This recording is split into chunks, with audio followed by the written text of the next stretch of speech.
ভাবতে অবাক লাগে আমার মেয়ের রুচি এই পর্যায়ে নেমে গেছে।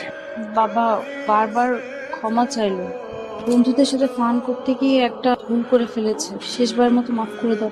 মাফ করে দেন আঙ্কেল প্লিজ। ঠিক আছে, আমার একটা শর্ত আছে, আগামী 7 দিন আমি যা যা বলবো তুমি তাই তাই করবে।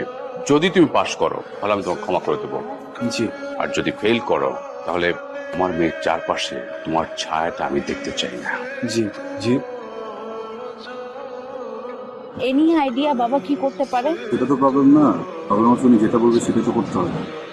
গড, আমার যে কি টেনশন হচ্ছে। টেনশন আমারও হচ্ছে, কোনো ক্লু পাচ্ছি না। রাফসান, তুই এদিকে আসো তো।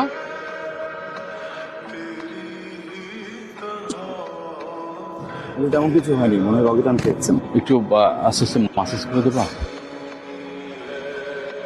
হ্যাঁ, এখানে। হ্যাঁ